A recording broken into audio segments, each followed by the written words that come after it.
Hello, everyone, and welcome to another episode of DigiTaal. My name is Mosa Nyamande, co founder and head of delivery at Chronology.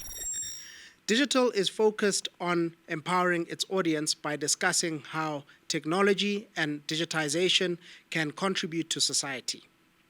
Today, we're talking about cybersecurity.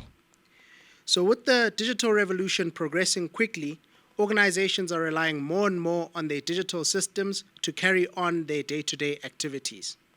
Cybersecurity is becoming increasingly important to protect and safeguard sensitive data from unauthorized access and even online attacks. We're seeing data breaches, hacks, and even ransomware becoming more and more prevalent for organizations. So today, we're discussing why cybersecurity is critical for virtually every business and how technology can be used to help businesses combat this business threat. In the studio today, I have a guest who is Dali Lutuli, the marketing manager at Take Note IT. Welcome to DigiTaal, Dali. Thank you for having us. Awesome. So just to introduce Take Note IT is an award-winning cybersecurity company which helps organizations protect their physical and digital assets. So we'll dive into our first question. So Dali, according to your perspective, what is cybersecurity and why is it so important for organizations? So when it comes to cybersecurity, I like to level it down a little bit. So I explain cybersecurity as simple as this. It's like how you protect your house. You have alarm systems, you have gates, you have electric fences, you have burglar bars. This is everything you need to do to protect this specific physical asset. Now, cybersecurity is basically doing the exact same thing, but now for your digital infrastructure. So for all the workstations, laptops, servers, cloud-based systems you have, you need to still be able to secure them from anyone who's trying to penetrate them. And that, for me, is the best and easiest way to explain cybersecurity. Nice. That makes it really clear and simple to understand because you also see, in a similar way to the physical security, you have various layers that are in place protecting different things in the same way. 100%. I mean, even some of the physical security still needs cybersecurity within it. I mean, there are companies that have been hacked via fish temperature. You'll be shocked. Like pond temperature, modes, and sensors. They got into there and then they hacked the whole digital infrastructure. Wow. Some have been hacked by their camera systems and so on and so on. So in this current moment or stage, as the fourth industrial revolution has come and we are well into it, there are a lot of devices that are very vulnerable to cybersecurity attacks that we never thought of before. And who would you say is affected by cybercrime? Which are the organizations or people that are affected by cybercrime? To be honest with you, the ones we usually pick up is the financial sectors, government, state-owned entities, power utilities. But at this point, it's gotten to a level where even your aunt or uncle is affected. So I honestly think it's a general issue for everyone. And it's no longer segmented to different spaces. Because if I had to tell you a month ago, I was at the bank. I wish I was withdrawing money, but I was just there to sort out some issue with my card. And there was a senior citizen that came in and he's been hacked. And literally, while he's at the bank, those SMSs are just popping in. 2,000, 3,000, 4,000, gone. And this is all from a cybersecurity attack. So it's no longer limited to different segments of business, but the major ones that still get hit, government, educational sectors, as well as the financial sectors. Wow. And just zooming into that, in the financial services sector, there's a bank CEO that's mentioned that cybercrime is a single thing that keeps him up at night, you know? So from your perspective, what's the impact of cybercrime on South African businesses and society at large? I mean, certain people, if they're down for 24 hours, it's a total loss of about 85.3 million rand in revenue. So cybercrime is a huge issue. It also stops businesses from operating. So if this one company is losing about 85.3 million rand, imagine all the companies that rely on that company's service. So it has a domino effect, and that company then affects the next company, and so on and so on and so on. It gets to the point where it could potentially cause job loss and increase a high unemployment rate because of a cyber attack. There are multiple companies that have lost millions, and I think globally, last time I checked, I think you can correct me on this one, but last time I checked was about 200 billion rands, or yeah, about 200 billion rands gets lost due to cybersecurity crimes annually. So it is a huge issue at the current moment. Wow. And if you think about it, a business that loses, 85 million rand in a 24-hour period, surely the cybersecurity measures and technologies that they needed to put in place are far less than that 85 million rand. If they had done the initiatives to implement the cybersecurity practices ahead of that loss, they would have been able to prevent that, in essence. And it doesn't cost 85 million rand. You know, some do. Let me not lie, some do. But I think because we were pushed into the fourth industrial revolution so quickly because of COVID, we are also still learning. So as much as the companies get hit and get attacked, there's a learning curve afterwards, unfortunately. So sometimes in order to learn, we need to fall. But I think our push into the fourth industrial revolution came so quickly that we didn't have time to adapt. So as the young country that we still are, even now, to this day, we are still adapting to certain trends while the world may be 5 or 10 years ahead of us. So it is one of those things where, yes, there are solutions out there, but how do we adapt to them when we have only started recently learning and engaging in cybersecurity? So let's go into some of those solutions and the technologies. So to your knowledge, what are some of the technological tools which are available that are used to combat the challenge of cybercrime? Okay, perfect. So I love this question because at the same time, I can mention all the tools without mentioning our OEMs. So I won't have to face any issues when I get back to the office. But we look at simple measures like having endpoint protection, which basically allows you to secure every single device that you have in your infrastructure, whether it's servers, laptops, phones, Wi-Fi routers, because Wi-Fi routers are also very unsafe. Do not connect to public ones. To the viewers, do not connect to public ones. You look at XDR, which is now a solution that covers the whole range of your devices from network to endpoint and stuff like that. You look at SIEM, which is Security Information Events Management. And what that does, it basically pulls in everything from your firewalls to your endpoint protection, and it gives you on one platform. And the beauty about some of these products, if you want to know more about them, please give us a call. So the beauty about these products is that a lot of them now have gotten to the point where they have artificial intelligence and machine learning. So whatever happens globally, it also absorbs the information from there and then is able to implement it here. So the log, I forgot that name, but there was a log attack, log something that happened last year. Once that happened abroad and they figured out how to handle it, the information then gets absorbed into the solution, and even if that attack happens here, we'll be able to pick up the traits that the attack has. So there are multiple solutions, but I do advise any organization to do penetration testing and vulnerability scanning. That is your first step. Find out where your loopholes are. Find out where your weak points are. For companies that have financial information, identification documents, anything like that, as a part of POPI, you are supposed to be doing penetration testing and vulnerability scanning at least twice a year.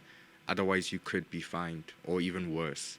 So there are multiple solutions. And obviously, I can go into more detail when you guys request a meeting with us and stuff like that, so we can find your pain points. Excellent. So I like what you've mentioned there, where even artificial intelligence and machine learning is another technology that's being used in the realm of security to enhance the technologies of cybersecurity. So I think the broader point is all of these different technologies, digital solutions and technologies come together to make each solution better. 100%. In essence. So let's go into the next question, looking at the landscape of cybersecurity talent and skills, particularly here in South Africa and more broadly. on the African continent. So, what are you seeing in terms of the landscape?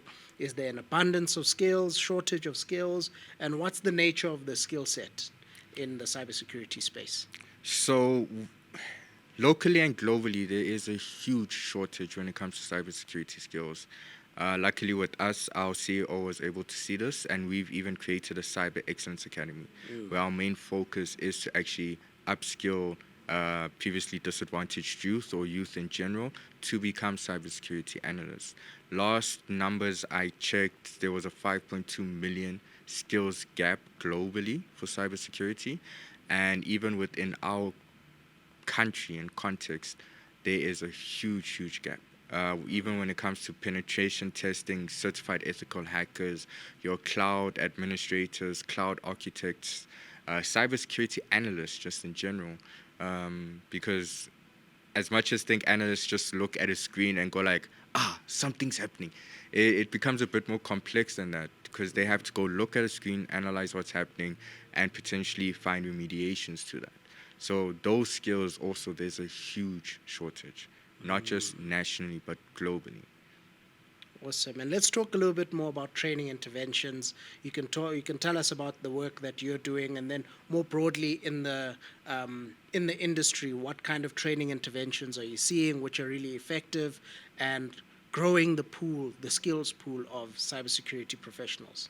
Okay, perfect. So with us, we decided, because of the huge skills gap, we decided to partner with the likes of your MICT CETA, your CSIR, and a few universities like University of Venda to actually come together and say, how do we, as different organizations, private, public, sort this issue out? And so far, we've been able to take in a cohort of 30 plus people, and we are training them in being a cybersecurity analyst and a cybersecurity defender. Now, the beauty about this course is that we engage with MICT CETA because we didn't just want them to get a certificate that at the end of the day it didn't have any worth to it from an academic point of view in South Africa. And we were able to get it to an NQF level 4, and next year we'll probably have another qualification at NQF level 5, and the year after NQF level 6. Wow. So by doing this, we've also partnered with a few of our clients like CSIR, APSA as well, to engage them to say, how do we then take these guys after they've done their training and put them into a working environment? So some of them have come on board to absorb them so that they can get the practical experience of how it is to be a cybersecurity analyst in this field, dealing with these issues on a daily basis. And through that, we are hoping to at least train, I would say, about 5,000 to 25,000. Our goal is that huge 25,000 within the next 3 years, but at the moment, 5,000, if we can get to there, I think we'll be really proud and happy. And we offer about 650 different modules with our course. So when they're done with one, if they want to go to another one, we are able to then assist them and help them to do that.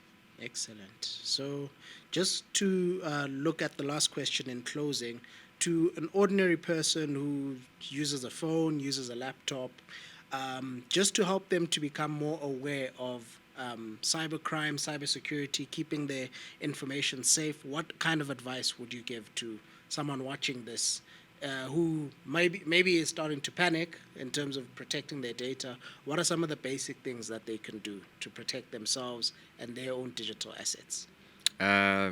Do not respond to emails that say you have a rich uncle that passed away in the UK. That's one of the key things. But I think it comes back to that point of these endpoint solutions, because as I said, we're still a very young nation when it comes to cybersecurity.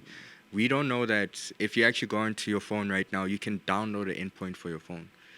And what that does, basically, if there's ever a link that is sent to you and you click it, that endpoint will basically scan that link and will tell you, hey, are you sure? You know when you look at your bank card and you're about to swipe and you're like, am I sure? Yeah. That's what that app will do to you. It will basically say, are you sure? We've seen that there's something funny with this app. Two multi-factor authentication, you need to activate that on everything. from your emails, Facebook, Instagram, your banking apps, everything. Because what that does is that it forces you to use a code that will only be on your phone to then access those specific sites or apps or platforms. So that's another thing you should do. Hence why so many people have been hacked on Facebook with that beautiful picture and the Capitec and 5,000 Rand, and you're like, no, just 10%. That's another thing you can do. But I think it's just kind of brush yourself up on how YouTube is our friend. So brush yourself up on how to protect your phone and what apps you can use to then protect yourself from potential attacks. And some of the apps you download will do vulnerability scanning on an hourly basis to make sure that your device is still secure. So those are like the two best advice I can give. I know myself, working in the space where there's about 490 million attacks per day. And that's just from one of our OEM partners showing us. So if you go into other OEMs, there's probably about 1 billion cybersecurity attacks happening on a daily basis. Because even now, the attackers are using AI and machine learning to make their lives easier. So the best thing you can do, find out best ways to protect your phone. But the two I can give you is downloading an endpoint to protect your phones and laptops, and activating multi-factor authentication on all your apps, from Google, Facebook to banking apps, everything. And don't click on funny links. Awesome. Thank you so much, Dali. Thank you for sharing all of that input. So just in closing, thank you so much for watching this episode of DigiTaal. We'd love to hear your views and your thoughts on this topic that we've discussed here. So we invite you to leave a comment. If you enjoyed the video, please do give it a like. And if you'd like to see more content like this, please do subscribe to the channel. So on that note, we'll close. Thank you very much and all the best.